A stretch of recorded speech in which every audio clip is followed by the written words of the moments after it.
நண்பர்களே, welcome to சனா சேவை மையம் யூடியூப் சேனல். நம்ம சேனலில் தற்போது என்ன செய்தி பார்க்க போகிறோம் அப்படின்னா, 7,00,000 ரூபா வரையும் கல்வி கடன் பெற விண்ணப்பிக்கலாம் அப்படின்னு சொல்லிட்டு தமிழ்நாடு அரசு வந்து அறிவிச்சிருக்காங்க.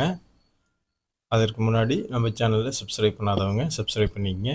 கல்லூரி படிப்பை தொடர்வதற்கு pmvidyalakshmi.co.in மூலமாக கல்வி கடன் பெறலாம். தமிழ்நாட்டில் உள்ள அனைத்து மாவட்டத்தைச் சேர்ந்த மாணவ மாணவிகளும் இந்த திட்டத்தின் கீழ் கல்வி கடன் பெற்று உயர்கல்வி படிப்பை தொடர முடியும். இது தொடர்பாக கள்ளக்குறிச்சி மாவட்ட ஆட்சியர் அறிவிப்பு வந்து வெளியிட்டிருக்காரு. அதில் என்ன சொல்லியிருக்காரு அப்படின்னா, மாணவர்கள் கல்லூரி படிப்பை தொடர்வதற்கு வங்கிகளில் கல்வி கடன் பெற்று பயன்பெறலாம் அப்படின்னு கூறியிருக்காரு.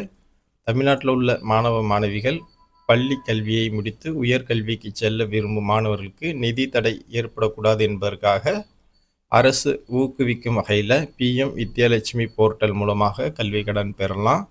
மாணவர்கள் இந்த போர்ட்டலில் விண்ணப்பத்தை பூர்த்தி செய்து வங்கிகளில் சமர்ப்பித்து தங்களுக்கான கல்வி கடனை பெற முடியும். உள்நாடு மற்றும் வெளிநாடு சென்று படிக்கவும் கடன் வழங்கப்படும். மாணவர்கள் அரசால் அங்கீகரிக்கப்பட்ட அனைத்து விதமான மேற்படிப்புக்கும் கடன் பெறலாம். கல்வி கடனை தேசியமயமாக்கப்பட்ட வங்கிகள், தனியார் வங்கிகள், கிராம வங்கிகள், மாவட்ட மத்திய கூட்டுறவு வங்கிகள் மற்றும் தொடக்க வேளாண்மை கூட்டுறவு சங்கங்கள் மூலமாக பெறலாம்.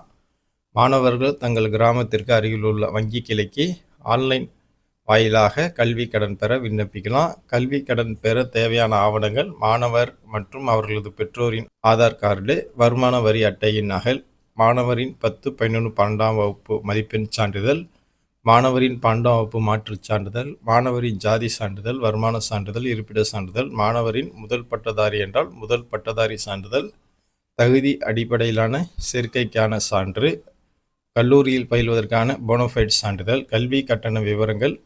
கல்வி கடன் பெற விண்ணப்பிக்கலாம். கல்வி கடன் வரம்பீடு 4 லட்சம் வரை உள்ள கடனுக்கு எந்த விதமான அடமானம் மற்றும் ஜாமீன் வந்து தேவை கிடையாது. 4 லட்சத்துக்கு மேல் 7,5 லட்சத்திற்குள் உள்ள கடனுக்கு 3ஆம் நபர் ஒருவர் வந்து ஜாமீன்தாரராக வந்து இருக்கணும். 7,5 லட்சத்துக்கு மேல் கடனுக்கு அசையும் அல்லது அசையா சொத்துக்களை அடமானமாக வந்து வைக்கணும். மாணவர்கள் இந்த வாய்ப்பை பயன்படுத்தி பிஎம் வித்யாலட்சுமி போர்ட்டல் மூலமாக விண்ணப்பித்து தங்களது கல்வி கடனை பெற்று தங்கள் உயர்கல்வியை தொடர வேண்டும் என மாவட்ட ஆட்சியர் வந்து கேட்டுக்கொண்டிருக்காரு. யாருக்கெல்லாம் உயர்கல்வி பெற கல்வி கடன் தேவைப்படுதோ அவங்கெல்லாம் வந்து விண்ணப்பித்து பெற்றுக்குங்க. நன்றி.